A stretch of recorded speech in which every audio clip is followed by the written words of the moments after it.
안녕하세요. 뉴스와 사람들입니다. 5월 18일을 맞아 어김없이 5.18을 직간접적으로 모독하는 행태가 보이는데 5.18 민주화운동 기념식에 참석한 장동혁은 행사가 끝난 후 자신의 SNS에 5.18 영령들은 외치고 있었다. 대통령이라도 죄를 지으면 재판을 받아야 한다고. 그것이 민주주의라고. 그리고 그것이 진정 5.18 정신이라고.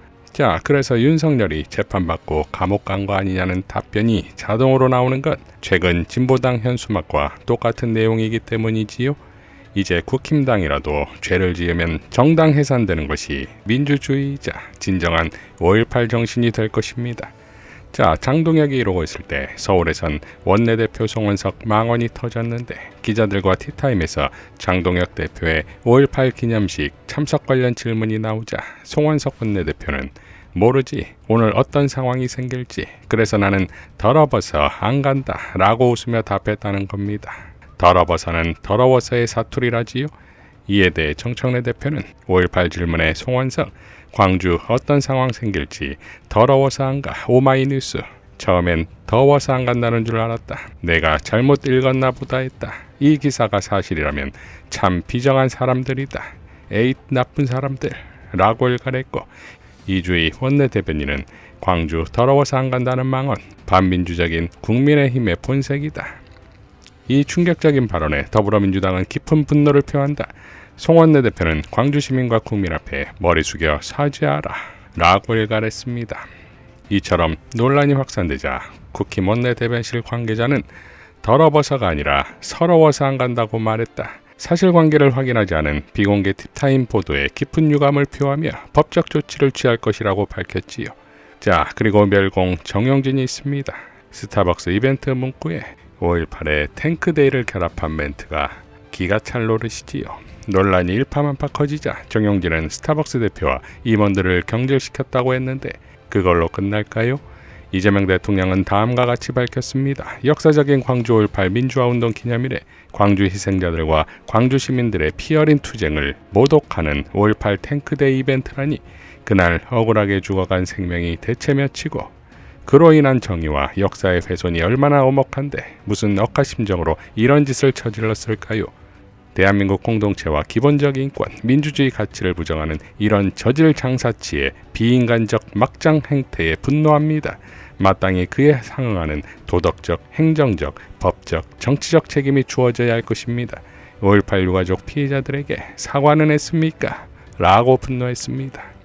잘 아시다시피 이재용과 정용진은 사촌지간이자 동갑으로 삼성가에서 일종의 경쟁 구도로 둘 다 이름에 용자가 있다는 말이 있었지요.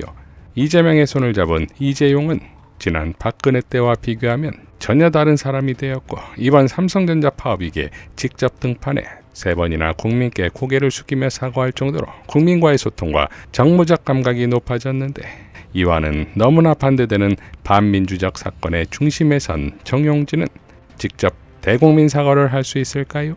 멸공의 말로입니다.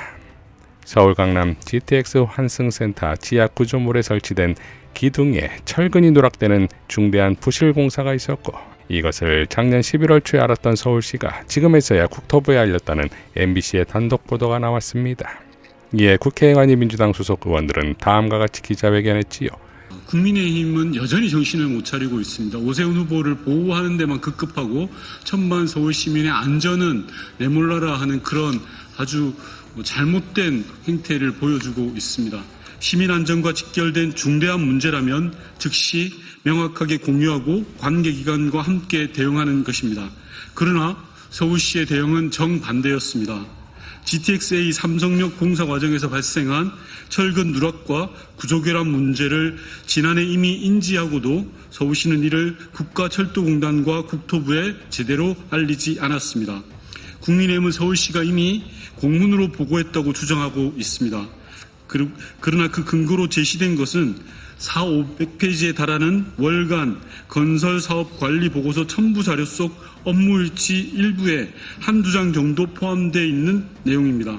반면 국가철도공단은 국회 제출 자료를 통해 4월 29일 서울시의 현황 보고를 보고받고서야 구체적 상황을 인지했다고 밝혔습니다. 결국 핵심은 분명합니다. 서울시는 문제를 알고 있었지만 관계기관이 즉각 대응할 수 있도록 제대로 공유하지 않았다는 것입니다. 더 심각한 점은 그 이후입니다. 서울시는 문제 인지 이후에도 공단과 합동점검, 공정협의회의, 현장 점검 등을 수차례 진행했습니다.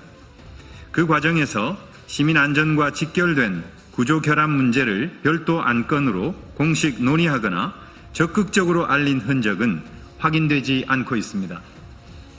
만약 중대한 구조 문제를 수개월 동안 사실상 내부적으로만 관리해 왔다면 이는 단순한 행정 미흡의 수준이 아닙니다. 시민 안전보다 책임 회피가 우선된 것은 아닌지 묻지 않을 수 없습니다. 공단조차 긴급 점검에서 기둥의 설계 강도가 확보되지 않았다, 조속한 보강이 필요하다고 판단했습니다. 그만큼 사안을 가볍게 볼 수 없다는 의미입니다. 그런데도 서울시는 첨부 파일에 포함되어 있었다, 보고서 안에 있었다는 식으로 책임을 피해가려 하고 있습니다. 시민이 알아야 할 중대한 안전 문제를 수백 페이지 자료 속에 묻어둔 채 이미 보고했다고 주장하는 것은 행정에 책임 있는 태도라고 보기 어렵습니다. 시민 안전은 형식이 아니라 결과로 증명해야 합니다. 오세훈 후보는 더 이상 첨부 파일 뒤에 숨지 마십시오.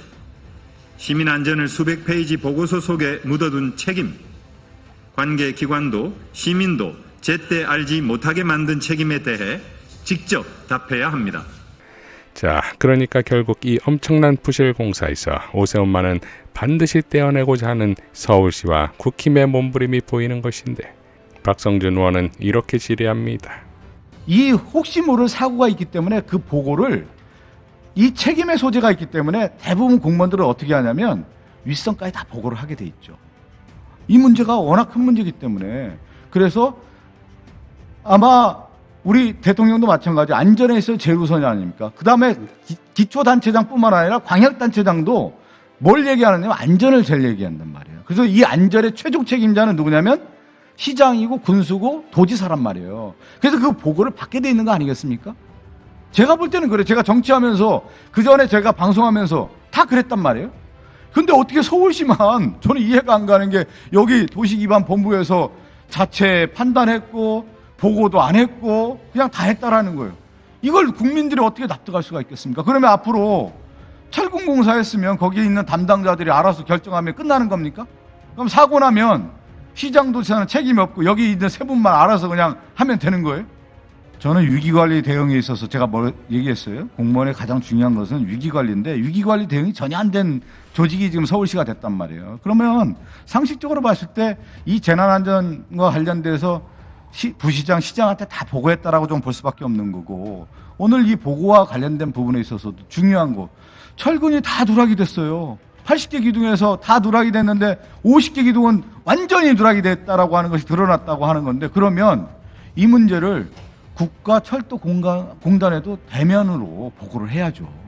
국토부에도 보고하고. 만약에 행안부가라고 생각하지 않고 우리 차관님도 한번 말씀해 주세요. 이러한 내용이 있다고 하면, 보고가 안 됐다라고 하면 그걸 용납할 수가 있는 문제입니까? 저는 이해가 안 갑니다, 이거 도대체. 네, 확인한 즉시 위로 보고하고 또 주무부처라든지 이런 데에 통보하고 했어야 된다고 생각합니다. 그래서 오늘 상임위가 열리는 거예요. 이 세 분이 묵과할 수 있는 문제가 아닙니다. 이렇게 중개사를 3명이 했다. 지금 말씀할 때 자체 안전 판단을 했다라고 하는데, 무슨 자체 안전 판단을 누가 하는 거예요? 이 정도 되면 협동공단에도 얘기하고 국토부에 얘기해서 협의체를 만들어야 되는 거예요. 2026년 대한민국에서 그 중요한 공사에서 철근을 빼먹는 사태가 발생했음에도 프레임을 전환하고 물타면서 무책임하게 빠져나가는 저들을 볼 때, 또다시 서울시가 저들의 놀이터이자 실험장이 될지, 서울시가 오롯이 서울시민의 것이 될지는 오는 6월 3일에 결정됩니다. 이상 뉴스와 사람들이었습니다. 시청해 주셔서 감사드립니다.